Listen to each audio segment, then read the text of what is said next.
नमस्कार दोस्तों, बलदाऊ जी agriculture class की यूट्यूब चैनल में आपका एक बार फिर से हार्दिक स्वागत है।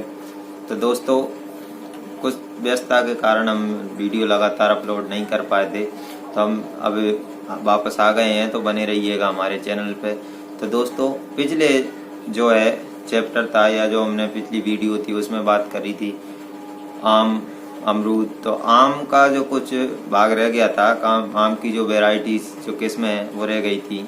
उसके बाद जो उसके डिसीज है या फिजिकल डिसऑर्डर हैं यानी कायिक विकार हैं, वो भी उसमें हमने नहीं पढ़ाए थे। तो दोस्तों, आज बात करेंगे उन्हीं चीज़ों के बारे में। तो सबसे पहले हम बात करते हैं आम की जो वेराइटीज हैं, जो कुछ किस्में हैं, उनके बारे में हम बात करेंगे। तो बात करते हैं उनकी मुख्य किस्म तथा उनके लक्षणों के, जो हमारे 12th लेवल में दी हुई है। देखो, 12th लेवल में जो हमारे किस्म है वो थोड़ा अलग प्रकार से दी हुई है, और यहाँ पर जो हम आपको दिखा रहे हैं वो अलग प्रकार से दी है। देखो, 12th लेवल में अगेती, मध्यम और पचेती और अन्य किस्म, ऐसे इस प्रकार से उनको डिवाइडेड करके दिया हो गया है। जैसे अगेती किस्म की बात करें, बॉम्बे ग्रीन, जैसे सरोली भी बोला जाता है। उसके बाद बात करें केसर है, ये अगेती किस्म मानी जाती है। उसके बाद मध्यम किस्म की बात करें तो मध्यम किस्म में लंगड़ा है, दशहरी है, नीलम, आम्रपाली, ये किस्में बताई गई हैं। तो आम्रपाली जो किस्म है दोस्तों, आम्रपाली जो सबसे ड्वार्फ यानी सबसे जो बोनी किस्म है वो मानी जाती है, और जिसकी जो पौधरोपण दूरी यानी कि R/P है और 2.5 डायमीटर है। उसके बाद बात करें हम पिचेती, यानी जो सबसे लास्ट में आने वाली पकने वाली किस्म है, जैसे चौसा है, फजली है, ये दोनों क्या है, सबसे पचेती किस्म मानी जाती है। उसके बाद हम जो यहाँ पर उनके लक्षण सहित जो किस्में दिखा रखी हैं, उसमें सबसे पहले बताई गई हमारी दशहरी। दशहरी जो किस्म है वो उत्तर भारत और राजस्थान की सबसे प्रसिद्ध किस्म मानी जाती है दोस्तों। जो सबसे प्रसिद्ध सुप्रसिद्ध किस्म है, यानी उत्तर भारत में जैसे मान लो उत्तर प्रदेश है, इनमें ये जो सबसे ज्यादा उगाई जाने वाली है, जो सबसे ज्यादा बिकने या प्रसिद्ध जो किस्म मानी जाती है वहाँ की, वो कौन सी मानी जाती है दोस्तों? दशहरी। ये जो दशहरी किस्म होती है वो थोड़ी रसीली जूसी टाइप की होती है, ये प्रकार की होती है, क्योंकि इसमें आसानी से हम चूस कर खा सकते हैं। उसके बाद बात करें जैसे हम चौसा, जो सबसे मीठी किस्म मानी जाती है। कैसी मानी जाती है? सबसे मीठी किस्म मानी, सबसे मीठी है। उसके बाद हम बात करें जैसे ये जो चौसा किस्म है वो सबसे पचेती किस्म मानी होने में, ये फलजी है वो भी सबसे पचेती किस्म है। पर जो सबसे पचेती बोला जाता है, सबसे अंतिम जो किस्म है, सबसे देर से जिसके फल हमको देर तक मिलते हैं, जुलाई अगस्त तक जिसके हमको फल प्राप्त होते हैं, वो चौसा किस्म मानी जाती है। उसके बाद बात करें हम जैसे फलजी है, तो फलजी जो किस्म है वो भी पचेती किस्मों के अंतर्गत ही आती है। केसर, देखो जैसे कि नाम से प्रतीत होता है, केसर एक बहुत महंगी चीज है। केसर का उत्पादन भी एक बहुत महंगा चीज है, ये कठिन है। तो जो केसर है वो एक सुगंधित होती है और सोने के भाव मिलती है मान लिए। तो जो केसर है वो एक कौन सी किस्म है? सुगंधित किस्म है। ये जो आम की वेराइटी है, हम उस केसर की बात नहीं कर रहे कि भाई ये आम की वेराइटी है वो महंगी मिलती है, वो केसर अलग है, ये केसर वेराइटी है आम की। उसके बाद बात करें हम अल्फांसो, देखो आम भारत में विश्व व्यापार में जो आम है उसका उत्पादन 54% भारत अकेले करता है। कितने करता है? 54%। तो इसका मतलब ये नहीं पूरे 54% को अपन अकेले ही खा जाए, ऐसा तो है नहीं। या फिर हम पूरे इंडिया वासी या भारतवासी या हिंदुस्तान के जो जितने भी लोग रह रहे हैं वो पूरे खा जाएं, ऐसा तो है नहीं। तो हम इसका क्या करते हैं? निर्यात, बड़े पैमाने पर हम निर्यात करते हैं। इस कारण से जो आम है उसको भारत का गौरवान्वित फल भी माना जाता है। तो अल्फांसो जो किस्म है एक सर्वाधिक निर्यातक किस्म है। भारत में सबसे ज्यादा जो निर्यात किया जाता है वो किसका किया जाता है? अल्फांसो का किया जाता है। परंतु इसमें एक समस्या है, डिसऑर्डर, फिजिकल डिसऑर्डर होता है, उसमें उत्तक से हिसाब से ज्यादा ये प्रभावित होती है। उसके बाद ये जैसे आपके लिए अन्य किस्में भी बता रहे, पूसा श्रेष्ठा, पूसा फिर, ये जो किस्में है जो हमने दिखाई गई है, जो मैंने बोली है, वो 12th लेवल की है। बाकी ये जो एक्स्ट्रा किस्में दिखाई गई है आपको जो आगे काम आएगी, तो इनका सभी का स्क्रीनशॉट लेके आप पढ़ सकते हैं।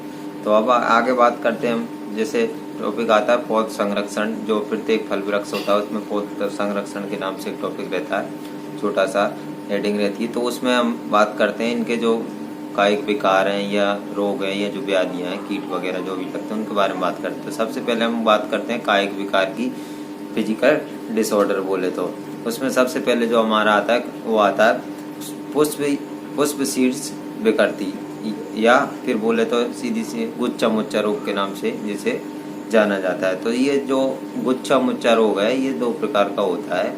एक होता है ये गुच्छा मुच्छा रोग जो है फूलों में या पुष्पों में विकृति उत्पन्न करता है, और एक जो है इसके सीड्स भाग होते हैं, जो पत्तियां होती हैं उनमें विकृति उत्पन्न करता है। देखिए जो पत्तियां होती हैं, जो ऊपर जो मुलायम पत्तियां होती हैं, उनकी क्या है सिकुड़ के एक गुच्छा टाइप में बन जाता है। और बाकी ये जो पुष्पीय विकृति होती है, उसमें पुष्पीय विकृति में क्या होता है कि ये जो पुष्प होता है उसके गुच्छा बन जाता है, एक गुच्छा टाइप में, जिसका जो पुष्प आता है उस पुष्प में क्या होता है एक गुच्छा टाइप में बन जाता है, और मतलब उसमें फलन नहीं होता है, परागण की क्रिया भी नहीं होती है।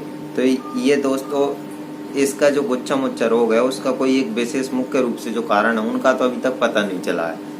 ये जो कोई सा भी ऐसा कारण नहीं है जो स्पष्ट हो चुका हो कि भाई इसके वजह से इस रोग का कारण है, ये इसका रोग कारक है। इसके रोग कारक का कोई अभी तक पता नहीं चला। फिर भी इसको बताया जाता है कि कोई कवक है या माइट कीट है या कोई हार्मोन या असंतुलन या वातावरणीय कुछ जो कारक होते हैं उनके कारण ये रोग होता है। अब इसके जो गुच्छा मुच्छा रोग है, अब इसको उपचार या कोई बचाने या नियंत्रण को उपाय, तो नियंत्रण को उपाय में तो एक ये है कि अपने जो घरेलू नुस्खे से या अपन सामान्य रूप से बात कर रहे हैं तो इनके जो कोई जल्दी पुष्प आ जाते हैं उनको एक तो तोड़ देना चाहिए, या कोई जो ऐसा पुष्प है जिसमें रोगग्रस्त है उसको भी तोड़ देना चाहिए। या फिर जैसे बात करें तो फिर 200 ppm जो है अल्फा नेप्थिलीन का छिड़काव कर देना चाहिए। जो आता है अगला रोग जो अपने कायिक विकार है उसमें आता है ब्लैक टिप यानी काला धब्बा। इसमें ये क्या होता है, अपने जो आम के बगीचे होते हैं इसका मुख्य कारण माना जाता है कि भाई ये SO2 गैस या कोई जो अपने वातावरणीय जो प्रदूषण होता है या जो ईंटों के भट्टों से या कारखानों से निकलने वाली जो जहरीली गैस होती हैं उनके कारण माना जाता है। या फिर बोरेक्स की कमी से भी इसको माना जाता है कि ये जो ब्लैक टिप है जो कायिक विकार होता है वो बोरेक्स की कमी से भी होता है, या बोरेन बोला जाए तो बोरेन की कमी से होता है। तो इसमें क्या होता है कि जो अपने फल होते हैं उन पर काले काले धब्बे, जैसे कि आप देख पा रहे हैं ऐसे काले काले धब्बे फलों पर हो जाते हैं, जिससे इनका जो है स्वरूप दिखने में ये खराब लगता है और इनका जो विपणन है वो सही से मार्केटिंग नहीं हो पाती है। तो इसके बचाव के लिए क्या करना चाहिए, इससे बचाव के लिए कास्टिक सोडा 0.8% की दर से छिड़काव करें, या फिर बोरेक्स 1% जो घोल है उसका छिड़काव करना चाहिए। या फिर सीधी सी बात है जो ईंट के भट्टे हैं उनसे या फिर जो कारखाने हैं उनसे 600 मीटर के जो आसपास का दायरा है उसमें हमको जहाँ तक हो सके संभव वहाँ तक उनको बगीचा लगाने से, जो आम का बगीचा है उद्यान लगाने से बचना चाहिए। बात करें अगला जो है स्पंजी उत्तक। जो स्पंजी उत्तक होता है, स्पंज जैसे स्पंज आपने सुना उसी प्रकार इसके जो आम का जो फल होता है उसमें स्पंज प्रकार का जो फल अंदर से हो जाता है। उसमें ये देखो मैंने जो एक किस्म बताई थी अल्फांसो, जो अल्फांसो किस्म में मुख्य रूप से इसकी समस्या पाई जाती है। ये क्या होता है, ये जो है तापमानों के कारण होता है। किसके कारण होता है, तापमान, ये जनवरी फरवरी माह में जो तापमान होता है उसके कारण हो जाता है। या कोई जैसे भी कोई एंजाइम सक्रिय जैसे उष्ण क्षेत्र है उसका तापमान ज्यादा होता है तो वहाँ पे क्या होता है कभी कभी संवहन जो तापमान संवहन का एमाइलेज एंजाइम है वो क्या हो जाता है सक्रिय हो जाता है, और सक्रिय होने के कारण उसमें उत्तकों में हवा भर जाती है जिससे फल अंदर से गलने लग जाता है। इस कारण से वो आम खराब हो जाता है, उसका जो फल है अंदर से खराब हो जाता है जिस कारण वो सड़ने लगता है। तो इसके लिए क्या करना चाहिए, इसके लिए हमको ऐसा करना चाहिए, इसके लिए जो पलवार की क्रिया या जो मल्चिंग यानी जो भूमि को ढकने की क्रिया होती है घास फूस से वो करनी चाहिए। जो पलवार बोलते हैं उसे घास फूस से ढकने की क्रिया, भूमि को जो ढकने की क्रिया उसे पलवार या मल्चिंग बोला जाता है। या फिर उसके जो 75% परिपक्व है यानी थोड़ा पूर्णतः पकने से पहले उस पर की तोड़ाई करनी चाहिए। कैल्शियम क्लोराइड के 0.8% का छिड़काव कारगर रहता है। आता है एकांतर फलन। एकांतर फलन ये भी एक अफलन की समस्या मानी जाती है, परंतु ये आम में एकांतरण फलन होता है। यानी एकांतर फलन की बात करें तो जैसे एक साल जो है फल आएंगे और एक साल जो है फल नहीं आएंगे बिल्कुल भी, या आएंगे तो कम आएंगे, तो जिसे बोलता जाता है एकांतर फलन। जिस वर्ष फल आते हैं उस क्रिया को बोलते हैं ऑन ईयर, और जिस वर्ष फल नहीं आते हैं उस क्रिया को बोलते हैं ऑफ ईयर। तो ये ऑन ईयर ऑफ ईयर जो है आम की प्रमुख एक समस्या मानी जाती है। तो इसमें क्या होता है, ये जो आम की जो मुख्यतः उत्तरी भारत की किस्में उनमें पाया जाता है। यह जो व्यावसायिक किस्में प्रमुख जैसे लंगड़ा दशहरी है, इनमें मुख्य रूप से यह पाया जाता है।